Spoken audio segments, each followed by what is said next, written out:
Pagelaran pada malam hari ini ya uga di live streaming lumantar channel YouTube Astabrata Media. Oh ngono dadi sing ora bisa kepareng rawuh ana ing Laladan Beji Kecamatan Kedewan Kabupaten Bojonegoro bisa lumantar mirsani YouTube ana ing channel Astabrata Media. Oh ngono ya Mak. Alhamdulillah. Wah penonton hebat, penonton luar biasa. Ngene iki nyambut gawene dalang senadyan to janjane abot ning krasa enteng merga suasana yang mendukung. Ngono ya Mak. Kamangka gaweane dalang ki angel-angel sewengi 6 jam sirah mikir mripat nyawang kahanan. Ha iya, kuping ngrungokne gender karepe nek suluk ora bliru. Lah iya. Lambe nggo Antawacana, nggo omongan wayang, nggo suluk. Ha iya. Tangange nggo nyabetke wayang, sikile nggo njejeg keprak, kene cek ngempet nguyuh. Lah iya. Ning ora krasa merga para warga masyarakat kang mapan ana ing Beji lek nyemet dulur karo awake dhewe sak kanca Astabrata. Ha iya. Wong liya dadi dulur iki ya bengi iki. Oh ngono. Iya ya Mak ya. Dasare Beji masyarakat ana ing kene iki ya minded nyang wayang. Daerah Bojonegoro iki desa Beji iki daerah sering ana pagelaran wayang kulit. Wah iya. Iya ya luar biasa. Ayo. Yo, saiki ngaturke pemeriah supaya omongan ora dhewe, omongan ora ijen. Iki ana Mas Gareng. Mas Gareng. Ha iya. Gareng saka Bojonegoro. Jare jenenge anyar Gareng Tipes. Ha iya. Gareng Tipes. Engko nek mundhak larang celukane ya saya berbobot. Oh ngono. Gareng kolesterol. Oh iya. Nek saya larang neh gareng stroke ngono. Lah kok medeni malah jeneng penyakit. Wah luar biasa. Diaturi minggah ana ing pepanggungan. Selindro sing krasa serampatke wae. Oh ya. Karaben gobyos golek keringet Mas Gareng. Ayo, monggo Mas Gareng omong-omongan ning sasana budaya. Yuk, ya yuk.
diparingi mic ya. Dibiat ya. Wilujeng dalu selamat malam Mas Gareng. Wilujeng dalu.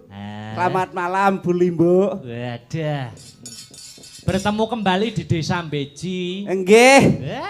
Alhamdulillah. Pripun? Piantun mriki katon rukun. Oh, ngaten. Wong sakmene mbane madhep rene kabeh. Oh. Ya wong tontonane ning kene kok. Tontonane wayang ya ning kene, mosok arep enek sing madhep rono kan yo ndak. Enek sing madhep rono kok. Heeh. Tukang gong. Oh, ayo netepi kewajiban wae ya nyang tugase ngono kuwi. Alhamdulillah. Saged makempal. Heeh. Wonten ing Desa Beji. Beji. Teng dalempun Bapak Sukemi. Wah, luar biasa. Luar biasa sanget. Dugi pun disugata. Kanthi sae. Nggih. Ora mokal wong jenenge Sukemi kok. Kok ngaten, Mas? Lho Sukemi punika mengko werti mengko karep. Oh, asma kinarya japa? Pak Sukemi. Sukemi. Jajal coba. Punika kula artekne persuku kata. Weh. Coba kaya apa? Nggih, pripun? S. Punika saking tembung sugih bener ing kanistan. Sugih bener wedi ing kanistan. Sugih bener wedi ing kanistan. S. Ulah kridaning bebrayan utawi sesraungan tan ana kuciwane. Bermasyarakat tidak bermasyarakat katitik tamunipun nggih kathah. Oh, sing dongakne ya akeh. Nggih. Amin. Kagungan putri kalih asmanipun. Kalih wujudipun ingkang paring asma angka setunggal Mbak Angel. Angka kalih mantene putri Mbak Sevi Yulia. Wah, kok ya roh ae lho. Roh aku kok. Ponakane Mbah Mantan ndandah. Kawi elok sanget kahanan wonten ing kan dalu punika. Katon rame. Regeng gayeng. Nggih. Sing nonton akeh. Kathah. Kuwi artine Dilanjut M. Punika menghibur masyarakat wonten ing Beji saha para tamu kanthi gelar wayang kulit dalang Ki Akbar Sahalam. Wah, nek ngomongni Sahalam iso matep Sahalam. Ya di fase-fasene kok. Kol-kolah kubromu iya no.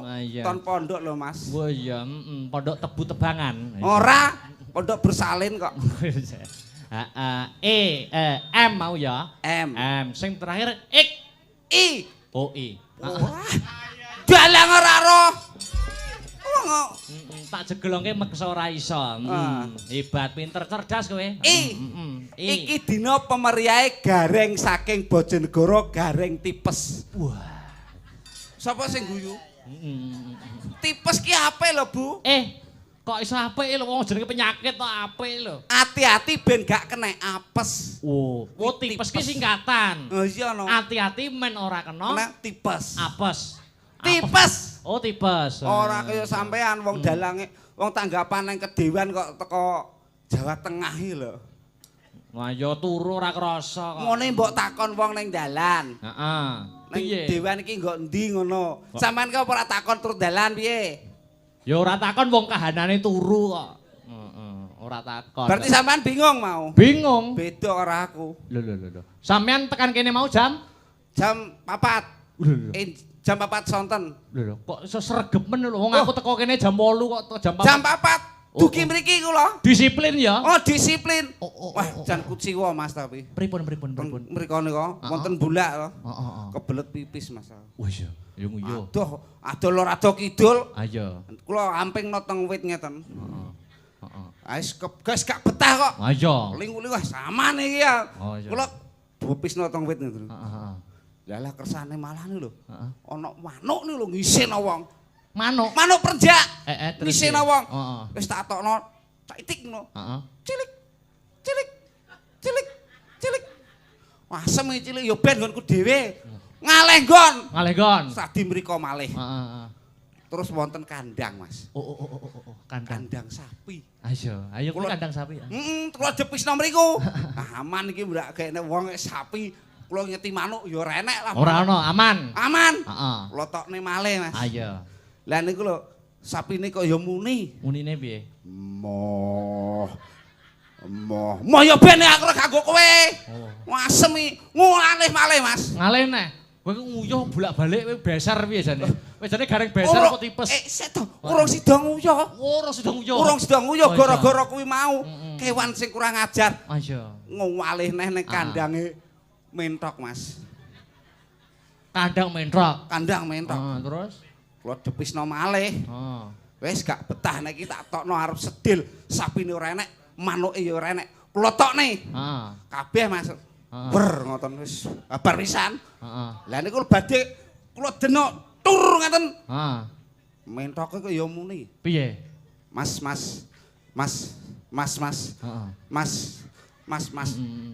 Sakeng kewan kok ngelokke ya. Tenan aku ya gumun kok. Kewan kedewan ki pinter-pinter Mas. Oh, iso nyemoni ngono ya. Iso nyemoni wong. Akhire ora sida nguyuh Mas. Ora sida nguyuh seprene. Ora. Akhire nguyuh ning omah kuwi sampinge omah kosong. Oh iya. Tenggurine bakul kopi. Oh. Ayo nek omah kosong. Kula nguyuh teng mriku. Lah niku kan kula elek-elek nggih nyantri lho Mas. Oh iya. Ora enek banyu. Oh. Akhire kula golek godhong ora enek. Golek plastik Mas. Oh. Plastik tipete ada jajan. Oh. Bakdo pipis lega. Waduh wis iki gak enek godhong gak enek apa. Arep turun tembok ki adoh kan enek rese ngaten. Akhire kula njukuk plastik niku. Kula tul-tulno peteng kok Mas. Tul. Jelalah kersane ngalah gak bener Mas. Napa? Enek semute abang. Wah gatel jabang bayi. Lah kene iki giri-giri aku jian. Malih Mas malih godhem kok. Intinipun ndongaaken Bu Limbuk manten berdua Mas Andre jenengan nggih jenengan wau ndongaaken muga-muga pikantuk wahyune jodoh ing donya tekan delan. Betul. Kula nggih ndongaaken. Dongane Mas Gareng kepada pengantin berdua. Muga-muga aja pegatan. Oh. Ngono kuwi wis cukup. Kuwi donga sing apik, singkat ning padat ning jelas. Padat nanging berisi. Aja sampai pegatan lan ndongaaken muga-muga Sri Atmaja temanten kalih enggal pikantuk putra saha putri ingkang sing pinter, murah salehah.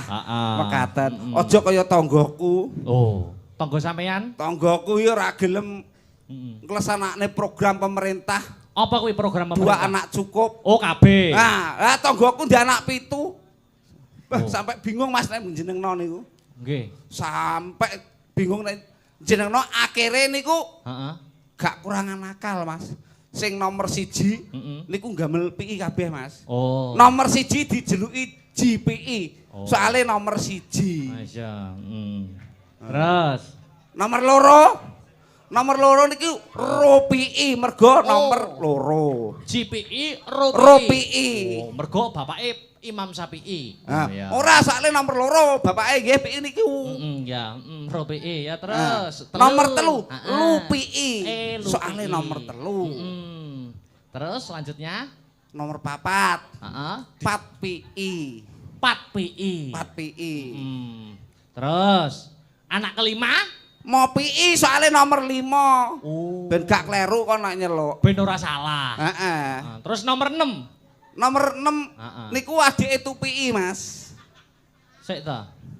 Lah ya jenenge sapa? Lah ya adike TUPI. Nomor 1 GPI, nomor ROPI. Nomor 3 LUPI. 4 PI. 5 mau PI. Nek nomor 6. Nomor 6 niku Yune mau PI Mas. Sik to kok ndak penak nonton tak rasakne. Piye to iki? Nomor 1 GPI, loro ROPI, LUPI, 4 PI, mau PI. 6 kuwi adike TUPI. Oh, iya. Heeh. Anu jenengno tipes ae Mas aku. Intinipun suka parisuka. Bapak Sukemi diberikan rezeki yang melimpah. Rezeki melimpah. Kathah barokah. Barokah anggenipun kagungan hajat mboten lokak nanging tambah kebak. Mboten nyandung kala nanging nyandung rezeki. Amin lho, Drak. Penontone sing mirsani nyenengke. Nyenengke wong enek sing nyemoni kok. Heeh. Weh enek ketheke ngono. Kethek piye iki ngono Gareng? Oh, Lah pupuran nyambut gawe iso wengi dadak pupuran putih ora. Berat lho masih dadi gareng. Oh, kok berat. Lah rupa ganteng duratore dadi elek. Lah yo goleki sandang pangan itu seperti Loh, itu. sampean ngenyek aku nek kene golek dhuwit. Nuwun sewu, Mas. Kula menika gareng sing pun kondang kalau kok saindenging Nuswantara nate ndalang sak njurone segara, Mas. Kok sumbarmu kaya ketoke. Lho. Lah nek trimo gareng golek dhuwit apa itu? Oh. Ngeboti seduluran.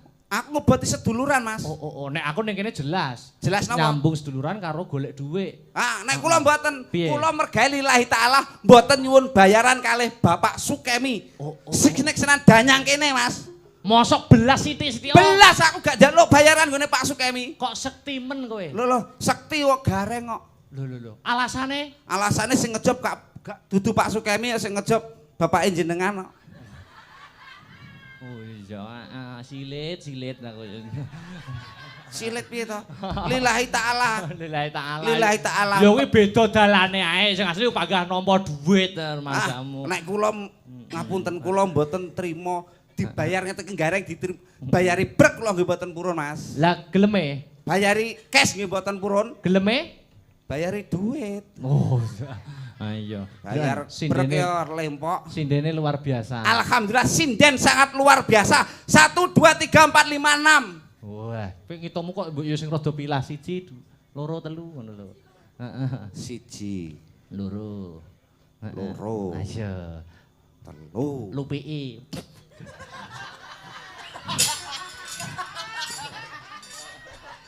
Ya seneng meno. Seneng aku kuwi. Aku seneng kok kuwi.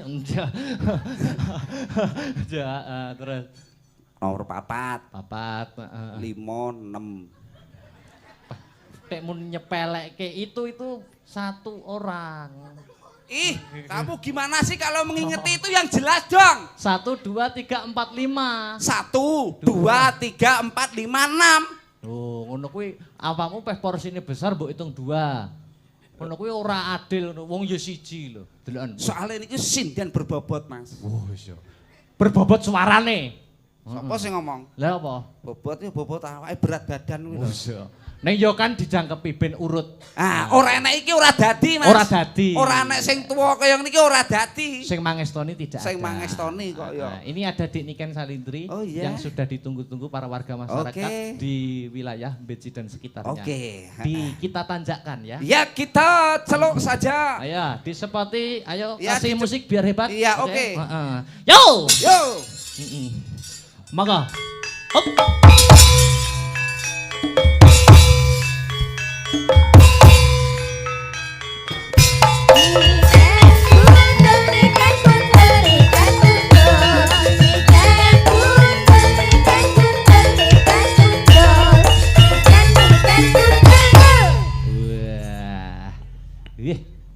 Terima kasih.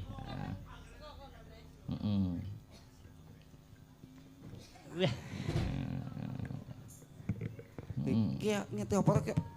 Cek mi. Nggih. Nggih. Wilujeng dalu selamat malam Dik Niken Salindri. Sugeng dalu selamat malam Mas Akbar. Bertemu di Desa Beci Kecamatan Kedewan. Oh nggih niki teng Bojonegoro nggih Mas. Betul, Nggih alhamdulillah saged ketimbalan malih teng Bojonegoro.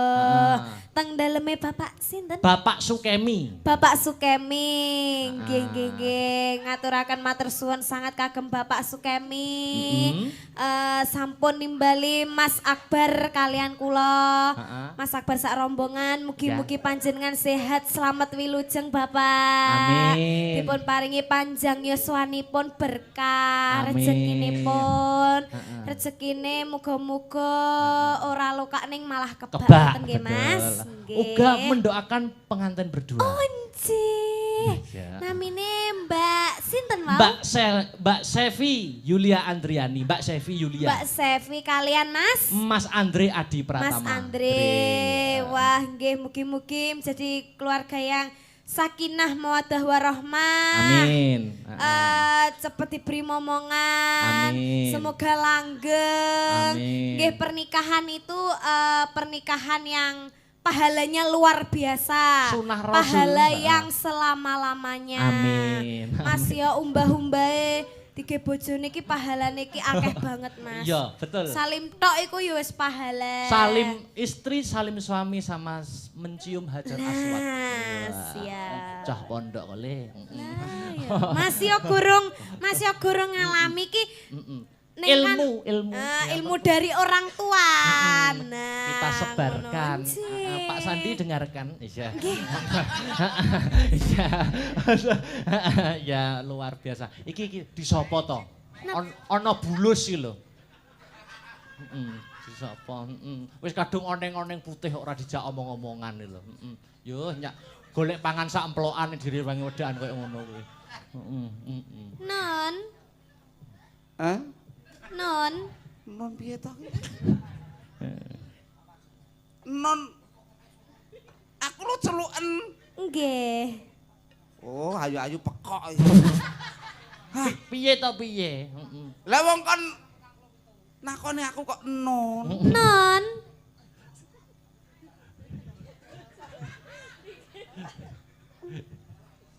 Piye to ki? Nggih. Lho. Wong, aku tak celuk mataku lho ki engko. Sik to. Wong Mbak Niken omong-omongan karo aku penake banget. Mbak Niken sudah makan? Sudah, Mas Akbar. Luar biasa. Tadi sudah ketemu Bapak Sukemi? Oh, sudah mau teng mriko pun salimano. Luar biasa makannya, hidangannya hebat ya. Inggih. Nah, wonten rawon wau tasih anget wau nggih. Rawonnya enak sekali ya. Genten aku. Genten kowe. Mbak Niken, dugi mriki jam pinten? Nggih. Mun mam dereng? Non. Mun ngombe? Nggih. Piye to ki? Anu, ki bintang tamune Mas Gareng Tipes dan Mbak Niken Nun. Non. Telek. Asem iki. Piye to ki? Piye kabarmu wong ayu? Alhamdulillah ya ampun Pak De. Piye kabare sampean? Alhamdulillah wilunyeng. Wilujeng. Aku ya lebih lunyeng Pak De. Ya ampun Jan. Suwi ya dhewe gak ketemu ya Allah Pak De. Piye sampean bojone sampean kecik apa enggak? Ih alah bojok wis tak pateni kok. Ya Allah. Lah kok sampean gak ngesakne? Anake sampean ke piro? Anakku sing loro. Sing nomor 1. GPI. Sing anake jenenge GPI wi? GPI nomor 1. Oh, GPI nomor 1. Sing nomor loro kondang lho. Mosok. Kok kandhari kok kelas loro lho wis kelas loro SMA kondang. Mosok to Pak? Kandhane kok. Kondang opo kondang? Meteng. Meteng bangga. Ya bangga no. Wong wedok iso meteng kuwi tegese bibit unggul. Kok iso bibit unggul? Iso meteng kaya kondang to kaya. Wis rabi ora masalah. Wis rabi. Wis rabi kok ya. Mosok to. Iki piye to bocah iki? Lo kan ini namanya interaksi. Iya. Jadi kita tuh harus mengimbangi Pak De. Iya. Iya.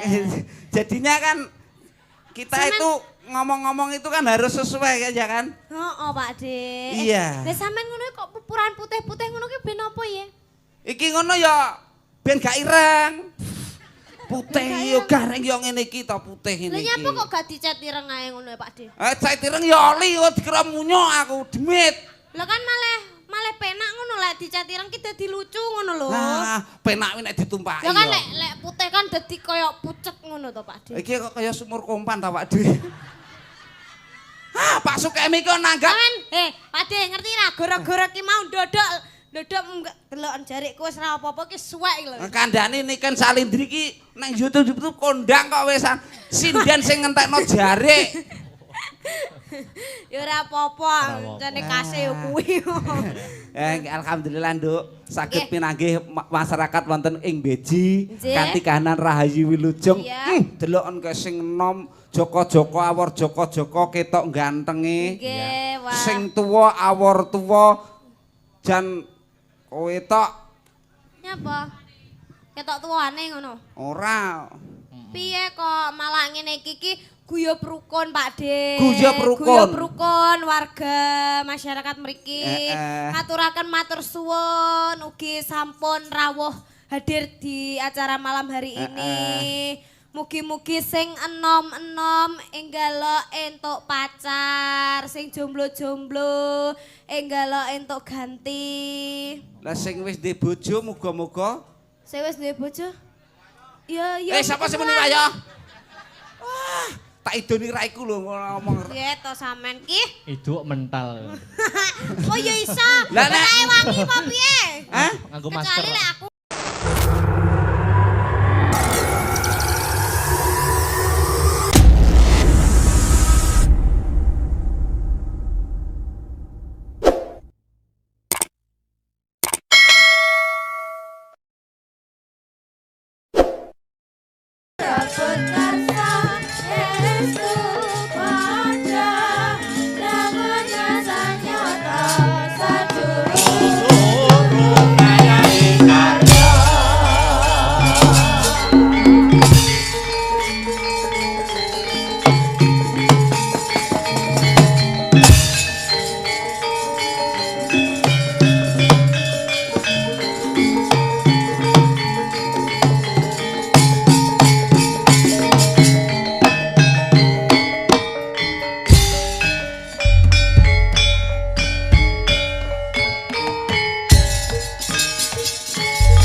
murup.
Leren sik ya nduk, heeh.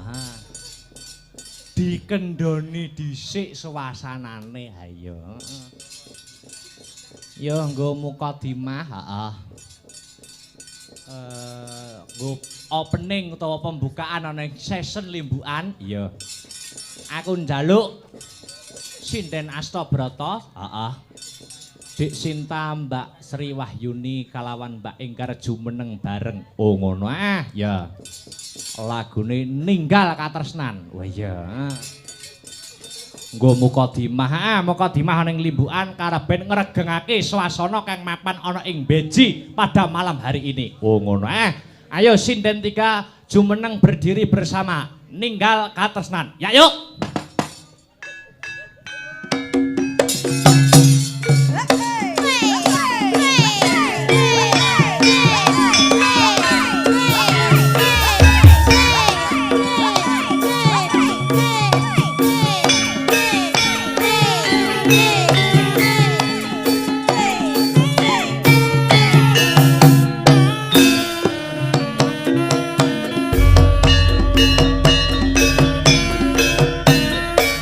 Nangis sajroning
Alhamdulillah wa syukurillah wala haula wala quwata illa billah.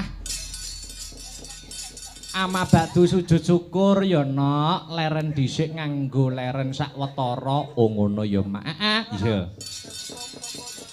Prakara lakon bisa ditutukne mengko ning bakune awake dhewe ngaturke apa ta wigatine awake dhewe.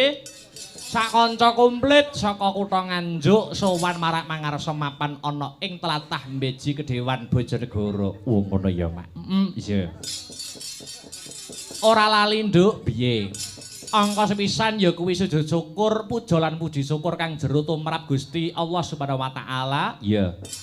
Tuhan yang Maha Esa, yang widiwasa ngono, sing wis maringake kenikmatan keberkahan sumrambahe para warga gong kang mapan ana ing Mbeji Kedewan. Oh ngono, iya. Mokal tanpa nikmating pangeran, mokal tanpa nikmating Gusti awake dhewe bengi iki bisa kumpul bareng-bareng lek-lekan tirakatan mapan ana ing kene no. Oh ngono ya Mak. Wah iya. Iya ya Mak. Aku bakal takon karo Biyung. Takon babakan apa no? Janjane bengi iki acarane apa, ujub kabule apa? Ngene ya Nok, piye? Ya kuwi ujube ya kuwi Mahargya Putra Miwaha Siwi. Oh ngono, Sing didhauhke sapa? Iki sing didhauhke, sing kakung ya kuwi Mas Andre Adi Pratama. Oh ngono, Putrane, putra saka Bapak Suwandi kang sarta Ibu Dari. Oh ngono,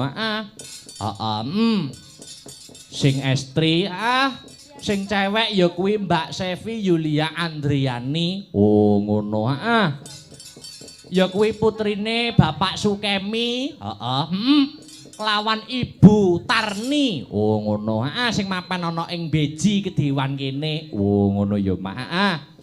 Iki Mahargya Putra Miwaha Siwi manten bengi iki kajate ujub kabule no. Oh ngono ya Mak. Ya lantaran hajat iki hajat manten awake dhewe ditimbali keluarga gong, keluarga besar.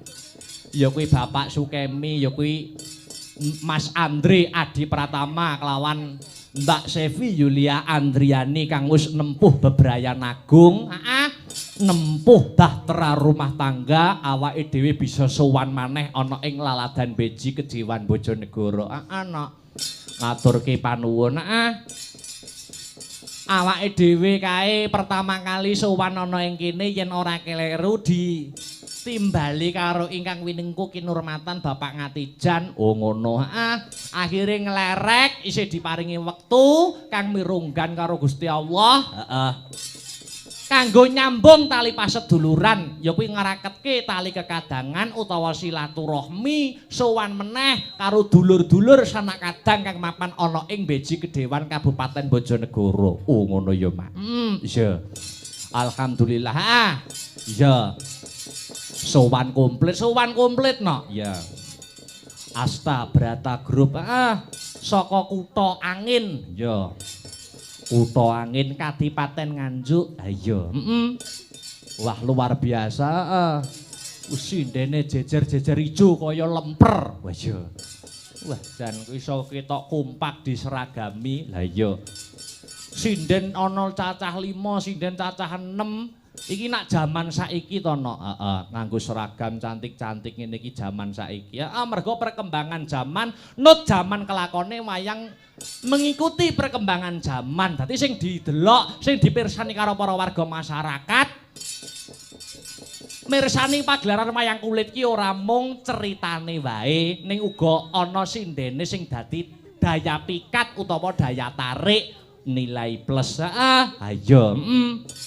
Nek jaman biyen wayang tempo dulu ngono sinden ora kaya jaman saiki. Oh ngono, sinden jaman biyen ngono siji ae tuwek, lungguhe jejer penggender. Oh ngono, ngono gek ngrokok, lupute ngerokok ya nginang utawa nyusur. Oh iya, Perkembangan jaman-jaman saya maju, oleh pencetus Ki Narto Sabda, sinden dideleh ana ing jejere dalang. Oh ngono. Perkembangan zaman setiap dalang punya inovasi sendiri-sendiri. Durung maneh ana inovasi saka almarhum biyen Pak Entu Susmono Tegal. Ayo, sindene madhep ning kelir, madhep wayang. Oh ngono. Mengko nek pas tampil utawa pas nembang lagi diunggahke. Oh ngono, dadi inovasine dalang iki dhewe-dhewe. Aku besok ya ora gelem kalah, Aku ya arep gawe inovasi. Ngono. Sinden ora tak kek senden gender, sinden ora arep tak dekek ning jejer dalang, arep mbok dekek ndi? Ning dhuwur gayor ngono. Wis. Heeh, ning dhuwur kono ungkang-ungkang, nek pas mangan dikerek. Lah iya. Heeh. Anggere dalange suluk muni mak. Lah iya, aja nut jaman kelakone iki sing becik wae, sing apik wae. Iya, luar biasa. Mas Andre Adi Pratama dengan Mbak Sevi Yulia Andriani. Ya aku iki ya durung rabi, aku iki durung nikah. Oh ya, si Joko, ayo. Ning aku ki wis tau sinau tumrap bebrayan, tumrap wong omah-omah. Oh ngono. Wong wedok utawa sing wis membangun rumah tangga, membangun bahtera rumah tangga, kewajiban seorang istri kuwi ana 3 no. Oh ngono. Dicatet. Oh ya, kewajibane bojo ana 3. Kaping pisan ora lali nindakake ibadah. Wong wedok ahli swarga, nek wis diwengku kakung, ayo. Kowe aja ninggal ibadahe. Oh ngono. Upamane agamane Islam ya ora ninggal salat 5 wektu. Saya-saya entuk wong lanang sing becik imane, apik morale. Oh ngono. Nindakake ibadah sesuai dengan kapitayan kang sarta kepercayaan masing-masing. Kaping pindho, wong wedok calon swarga kuwi nek bangun miturut karo wong lanang. Oh, ngono bangun miturut karo wong lanang. Ngalor-ngalor ngidul-ngidul waton perintahe utawa perintahe wong lanang mau ora njegurke ana ning juranging maksiat. Oh ngono. Iya, kaping 3 wong wedok calon swarga sing sregep poso. Oh ngono. Masane ora mung poso nahan ngluwe, nahan ngelak ning masani ati. Oh ngono. Iya ya, Mak. Wong wedok yen wis diwengku kakung kudu manut perintahe wong lanang. Apa meneh wong lanang suami, kuwi nak wajib memberi nafkah kepada istri. Nafkah iki dibagi 2 no. Nafkah lahir, nafkah batin. Oh, ngono. Nafkah lahir sandang pangan papan. Oh, sandang pangan papan. Nafkah batin ki nyun sewu ora kok saruning iki ngelmu. Hubungan biologis kuwi nafkah batin. Oh, ngono. Wong lanang kok pas butuh, wong wedok ki ndak oleh nolak lho. Oh, ngono. Nek upama awake kesel, ora entuk nolak kecuali nek pas datang bulan utawa pas bulanan. Oh, ngono. Wong lanang kok pas butuh, wong wedok kok nolak. Kuwi hadis, wong wedok mau sewengi bakal dikutuk karo malaikat. Hadis. Lah nek sing wedok butuh, sing lanang pas kesel, kuwi sah ora dihukum. Oh, ngono. Iya. Ning kuwi jenenge hukum ora adil. Lho, iki ajaran agama kok. Ajaran agama. Ning apa ya ora kena disiasati? Kena disiasati upamane sing lanang butuh, sing wedok kok pas awake kesel bar nglembur bar nugas utawa bar ngerjakne tugas kantor. Kena disiasati. Disiasati piye? Upamane wong mangan sego goreng, leren toke ben dipuluki dhewe. Oh, ngono. Iya. Iya. Iki ngelmu ora kok rusuh. Oh iya, pengetahuan. Luar biasa. Ora lali ya kuwi ngucapke panuwun terima kasih yang sangat banyak marang para pepunden-pepundene awake dhewe sing nimbali aku kang sarta kanca-kanca saka Kabupaten Nganjuk sowan marak sowan ana ing kene. Ya kuwi pinanganten kekalih. Ayo Mas Andri, Adi Pratama Kang Sarto, Mbak Sevi Yulia Andriani, keluarga besar Pak Sukemi, Ibu Tarni, Kang mapan ning Beji uga Sudarmane utawa wong tuane Mas Andri, Bapak Suwandi karo Ibu Dari ngaturake panuwun kang tanpa upama awake dhewe isih pinaringan wektu kanggo nyambung tali silaturahmi kekadangan. Oh ngono antarane Nganjuk dan Bojonegoro. Alhamdulillah ya. Wah luar biasa. Wit sore aku nyambut gawe ning kene seneng kok. Seneng semangat. Lah ya. Apa meneh luar biasa didukung dengan sound system sing kepenak. Lah iya. Wah, hebat tenan. Lah iya. Sound system penak. Wah, iki nek ning Nganjuk digone Nganjuk wis hebat. Lah iya. Oh ngono. Luar biasa matur nuwun. Ya, dasare awake dhewe ya mau budal saka omah. Setengah papat sore. Ayo. Tekan kene jam piro? Meh jam 8 tak omongi. Lah kok iso meh jam 8? Lah raimu kesasar tekan Sragen kok piye to? Piye to? Iso Nganjuk, iso arep ning Bojonegoro kesasar ning Sragen. Lah aku iki turu ndak roh no. Oh turu, aku iki turu dilalah sopirku sopir anyar. Iya. Kulinane no sopire si Ardi kuwi. Ayo nek Ardi percaya aku wis genah dalan, wis mudheng dalan, tak tinggal turu no santai. Ayo, aku turu nganggo sopir sing anyar. Aku tak kira ya wis weruh dalane. Aku turu penak tangi-tangi. Lho kok wis ana kuthane ana Gadinge loro. Nek kutha Gadinge loro iki wis Sragen. Lho terus ana mie ayam Kabupaten Sragen. Matamu wicek iki lho. Iki Sragen iki. Kowe arep ngeterke tanggapan apa arep ngulihke aku ning Solo? Lah iya, ora apa-apa. Untunge aku melek lho, Nok. Lah iya. Umpama urano wis digawa tekan ngendi-ngendi. Lah ya ora apa-apa sing baku ora randat kebangetan. Lah iya. Uga ngaturke panuwun terima kasih. Katur sapa? Katur dumateng dulur-dulurku. WMC Wayang Mania Community sing berkumpul pada malam hari ini. Oh ngono pecinta wayang. Siapapun dalangnya yang penting wayangannya. Wah iya, WMC Mas Karno. Ayo. Dan kanca-kanca ingkang boten saged kula sebataken setunggal mbaka setunggal ngaturaken terima kasih matur nuwun. Wah iya.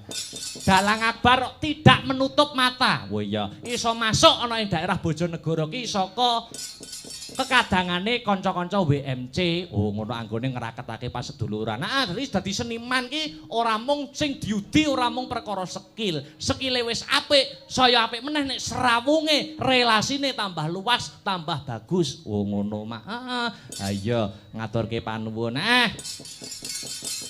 Ya pancen kaya mangkono ndongakne marang pinanganten kekalih. Ndongakne marang ya kuwi Mas Andri Adi Pratama kelawan Mbak Sevi Yulia Andriani. Moga-moga dadi keluarga sing sakinah mawaddah warahmah katal akhirah. Bisa menciptakan baiti janati rumahku surgaku. Satemah bisa nduweni golek kencana kang wujud putra no. Ngono ya Mak.